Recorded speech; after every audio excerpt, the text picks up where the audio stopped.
Hello everyone, welcome back to our channel, welcome back to Bengali sports blog. একটু আগে লাইভে ছিলাম Kerala Blasters versus east Bengal. দেখে নিও, এটা আমরা চেষ্টা করেছি প্রিভিউ বানানোর ম্যাচের আগে, যে কেরালা ব্লাস্টার্স কতটা স্ট্রং, কতটা ইস্ট বেঙ্গলকে চাপ দিতে পারে, এবং সেই ক্ষেত্রে ওদের টিমটা নিয়ে টোটাল ডিসকাশন আমাদের চ্যানেলে লাইভ রয়েছে। এবং আমরা কালকে আবার ইস্ট বেঙ্গলের টিমটা কতটা স্ট্রং, ইস্ট বেঙ্গলের লাস্ট দুটো তিনটে ম্যাচের performance was not good, actually আমি বলবো not up to the mark, এবং কার্লোস কুয়াদ্রাদের উপরে একটা প্রেশার রয়েছে, সেই জায়গাতে সবকিছু নিয়ে কালকে আলাদা ভিডিও আসবে। এই মুহূর্তে এই ভিডিওটা যারা দেখছো ডেফিনেটলি সাবস্ক্রাইব করবে, লাইক করবে, কমেন্ট করবে জয় ইস্ট বেঙ্গল। তার কারণ আবার ডান অ্যান্ড ডাস্টেড বলতে বলতে মানে একই কথা বারবার বলি রোজ ভিডিওতে। আজকে বিদেশি বন্ধুদের নিয়ে এসেছি, একজন পুনে থেকে, একজন নেদারল্যান্ড থেকে। কি হবে তার আগে মিস্টার রঞ্জিত বাজাজ রয়েছেন। মিস্টার রঞ্জিত বাজাজকে আমরা সবাই চিনি, উনি দিল্লি এফসির ওনার। উনি একটা এক্স হ্যান্ডেলে পোস্ট করেছে, ওনার পোস্টটা একটু পড়ে নেবো, ডেফিনেটলি সেটা নিয়ে আমরা একটু আলোচনা করবো ডেফিনেটলি আজকের এই ভিডিওটাতে। প্রথমেই আমি ওনার পোস্টটা পড়ি। উনি লিখেছেন ব্রেকিং নিউজ। ব্রেকিং নিউজটা কি লিখেছেন? Anwar Ali has left the building on a scooter. উনি স্কুটারে একটা ইমোজি দিয়েছেন। Two join his favourite club. ওরে বাবা, two join his favourite club and now is a east Bengal player. মানে আনোয়ার আলীর ফেভারিট ক্লাবের নাম হচ্ছে east Bengal, which is great, and is free to play for them from নাও। ওরে বাবা, এত অদ্ভুত অদ্ভুত কথা লিখেছেন মিস্টার রঞ্জিত বাজাজ। আবার পরে is free to play for them from now. There is currently no ban, no fine, no sanction on East Bengal or Delhi FC or Anwar Ali. এই আবার রাতে ঘুম হবে না, আবার লাইনটা পড়ে দিচ্ছি। There is currently no ban, no fine, no sanction on East Bengal FC or Delhi FC or Anwar Ali. ওরে বাবা, আজকে রাতের ঘুমটা ভাই খারাপ হয়ে গেল। Anyway, and special message to the haters. কাদের হেটার? আচ্ছা, মিস্টার রঞ্জিত বাজাজের হেটার উনি মনে হয় বলছেন। Specially the hippo. এ তো ভাই আমাদের এতে কি বলে আলিপুর চিড়িয়াখানায় আছে। এনিওয়ে, ময়দানেও আছে নাকি? Anyway, what happen to the ban on me question mark and don question mark আসলি ডন কন আর East Bengal club. Sorry mister Ranjit Bajaj, আসলি ডন ইস্ট বেঙ্গল ক্লাব। আপনিও ঠিক আছেন, আপনি ছোটা ডন, ইস্ট বেঙ্গল ক্লাব বড় ডন। আর এটা আপনাকে রেসপেক্ট দিয়ে বললাম ডেফিনেটলি। মানে আমরা মানে ক্লাবটা তো আমাদের কাছে সবার উপরে, ডেফিনেটলি এটা আপনি বুঝবেন কোন জায়গা থেকে বললাম। Thank you to all the supporters and the battle is long. উনি আমাদেরকে থ্যাঙ্কস জানিয়েছেন, তো thank you so much mister Ranjit Bajaj. আপনি একটা প্লেয়ারের জন্য লড়ছেন, অলওয়েজ প্লেয়ারটাকে মাঠে নামানোর জন্য লড়ছেন, সেই জন্য অলওয়েজ সাপোর্ট করবো আপনাকে। And the battle is long, but I won't rest till we ride it out together. মানে mister Ranjit Bajaj, East Bengal club, East Bengal supporters সবাই কিন্তু একত্রিত একটা জায়গাতে আছে, এবং লড়াইটা কিন্তু তারা একসাথে লড়ছে। এবং লাস্টে উনি লিখে thanks to the fan page for sending me such great posters. উনি পোস্টার দিয়েছেন যেটা তোমরা থাম্বনেলে দেখতে পাচ্ছ, ওই পোস্টারটার কথা লাস্টে বলেছেন। এবং উনি থ্যাঙ্কস জানিয়েছেন সমগ্র ইস্ট বেঙ্গল ফ্যান বেসকে। ডেফিনেটলি উনি ইস্ট বেঙ্গল লেখেননি, বাট ইস্ট বেঙ্গল ফ্যান বেসকে জানিয়েছেন। এবং মানে ওই যেটা বললাম যে আসলি ডন কর্ন, ওটা উনি নিজেকে বোঝাতে চেয়েছেন অবভিয়াসলি, তবে আমার কাছে আসলি ডন অবভিয়াসলি ইস্ট বেঙ্গল ক্লাব। এটা নিয়ে অনক এবং অভিষেক, প্রথমেই আমি অনকের কাছে আছি। অনক, এতদিন এত লড়াই, at the end of the day 30 তারিখ, আরেকটা জিনিস তোমাদেরকে বলে দিই ওদের কাছে যাওয়ার আগে, 30 তারিখ নেক্সট হিয়ারিং, মানে 27 তারিখ গিয়ে আমি আনোয়ার আলী উফ ভাই, পুরো পুরো মাঠ চিল্লাবে ভাই, সল্টলেক স্টেডিয়াম, গোয়ার সাথে ম্যাচ। ইরেসপেক্টিভ 22 তারিখ তো আমরা জিতছি, ইরেসপেক্টিভ অফ রেজাল্ট, যাই হোক খারাপ ভালো যাই হোক, ফুটবলে সবকিছুই পসিবল। 27 তারিখ পুরো সল্টলেক স্টেডিয়াম সবাই মাঠে আসবে, অবভিয়াসলি আসবে, আনোয়ার আলী চেল্লাবে। 29 তারিখ দিল্লি এফসি এবং ইস্ট বেঙ্গল সাবমিট করবে তাদের ডকুমেন্ট। 30 তারিখ আবার নতুন করে পিএসসি তাদের বক্তব্য হয়তো জানাবে, নতুন করে কি বলতে চাইছে, কি ব্যান হবে কি হবে না, বা কি ফাইন হবে কি হবে না। এনিওয়ে, তো এটা নিয়ে অনক কি বলছো বলো। হ্যাঁ, আরে টুইটটা একবার স্ক্রিনে দেবে? দিচ্ছি বলো। এই ব্যাপারটা নিয়ে তোমার কি বক্তব্য? নিজের চোখে না মানে এই কথাগুলো বিশ্বাস হচ্ছে না। দাঁড়াও, তোমার যখন বিশ্বাস হচ্ছে না তাহলে তো স্ক্রিনে দিতেই হবে। এই যে ধরো স্ক্রিনে দিলাম, এই যে বলো। ওইটা কিসের ইমোজি? ওটা স্কুটার না? ও আচ্ছা, স্কুটার, হ্যাঁ স্কুটার। আচ্ছা গাইজ, আরেকটা জিনিসও মেনশন করে দিই অ্যালং উইথ অভিজিৎ, আরেকটা সারপ্রাইজও আছে তোমাদের তরফ থেকে। বলো। ডেফিনেটলি, হ্যাঁ বলো। অভিষেক একটু মিউটে যাও, নয়েজ আসছে। বলো অনক।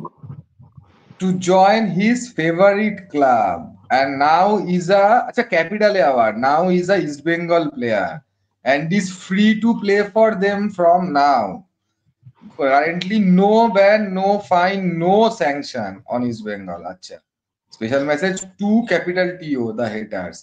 হিপোপটেমাস, আরে হিপোপটেমাস অনেকদিন দেখিনি, যাই হোক, আজকে দেখলাম। আরে জানুয়ারিতে আসবে তো, তখন দেখবো কি একসাথে।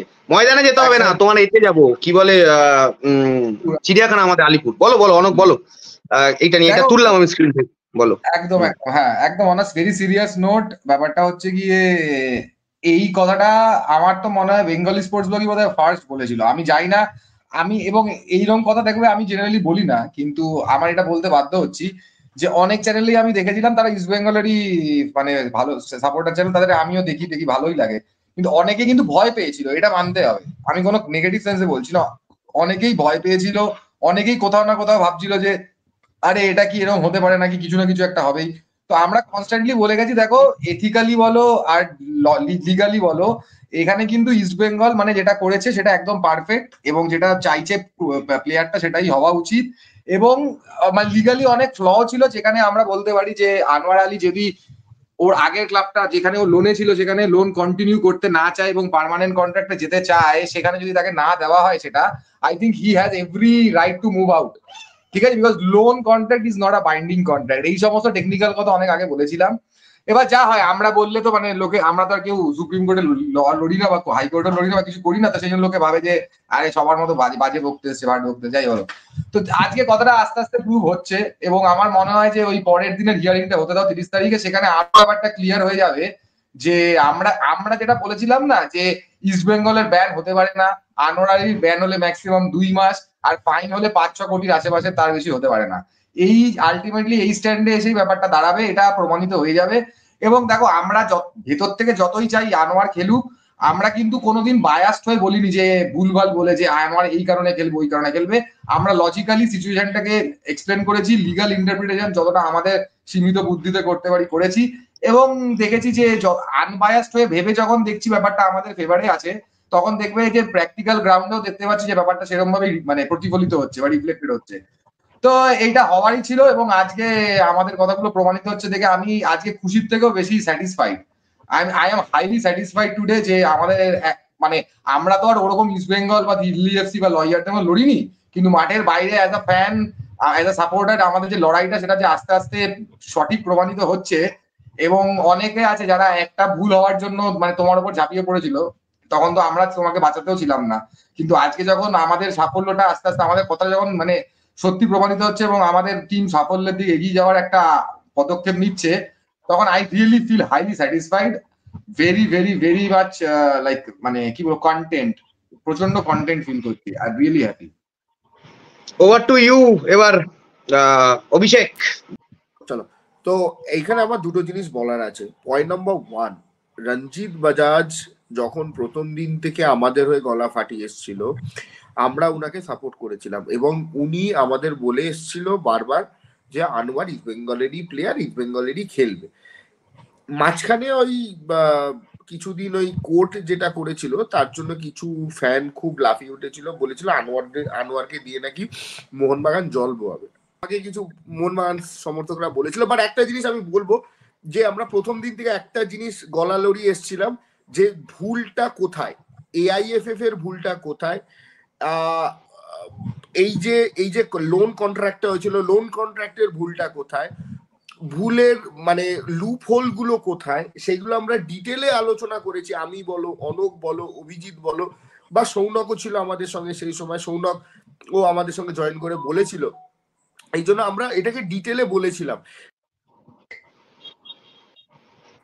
1 নম্বর লুপ হোল ছিল যে এই যে 2022-এ যখন ইমপ্লিমেন্ট করে এআইএফএ বলে দেয় যে 2025-এর মধ্যে তুমি কারেন্ট ব্যাকলগ গুলোকে আগে ক্লিয়ার করো, সেটা এআইএফএফ করেনি। 2023-এ গিয়ে আনোয়ার আলীর 4 বছরের লোন ডিল অ্যাপ্রুভ করে দেয় এআইএফএফ।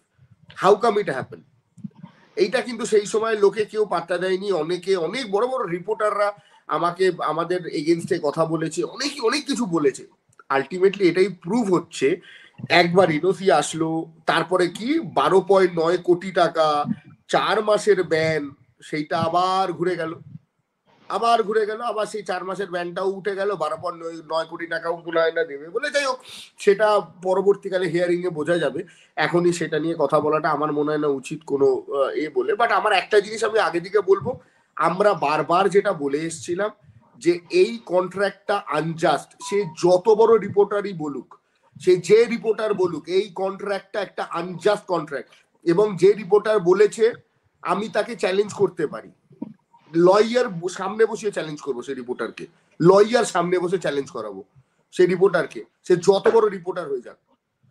সবাই পৃথিবীতে রিপোর্টার হয়ে গেলে রিপোর্টার হয় না, রিপোর্টার হওয়ার জন্য একটা লাগে, মানে হুট করিতে আমি সেলফ প্রোক্লেম রিপোর্টার হয়ে গেলাম, আজকে বললাম কালকে বললাম আমার সেলফ প্রোক্লেম রিপোর্টার, রিপোর্টার হওয়া যায় না। ঠিক আছে, বায়াসনেস দেখাও, বায়াসনেস হওয়াটা ভালো, কিন্তু সেলফ প্রোক্লেমড ব্যাপারটা একটুখানি খুব খারাপ। মানে যারা সেলফ প্রোক্লেমড হয় তারা এইসব কথা বলে যে কন্ট্রাক্টটা নাকি আনজাস্ট নয়। আমি তাকে এখনো বলছি, তাকে ওপেন চ্যালেঞ্জ করছি লাইভ ফোরামে, সে যদি আমার সঙ্গে বসে আমি লয়ার নিয়ে তার সঙ্গে বসবো। যাই হোক, what ever may be the case, but coming back to east Bengal, east Bengal যেটা করেছে বেশ করেছে। ইস্ট বেঙ্গলে আনোয়ার খেলবে, আমরা মুখিয়ে আছি আনোয়ারকে লাল হলুদ জার্সি পরে দেখার জন্য। এতদিন ধরে এতখানি আমরা লড়েছি আনোয়ারের জন্য, আমি বলো অনক বলো বা অভি বলো, আমরা সবাই মিলে লড়েছি আনোয়ারের হয়ে, গলা ফাটিয়েছি। এবং 22 তারিখ আমরা আশা করি আনোয়ারকে মাঠে দেখতে চলেছি। জয় ইস্ট বেঙ্গল, জয় বেঙ্গলি স্পোর্টস ব্লগ, এবং ডেফিনেটলি জয় Ranjit Bajaj. Enjoy. Thank you so much, thank you so much. সবাই একটু মিউটে যাচ্ছি আমরা। অন্ত একটাই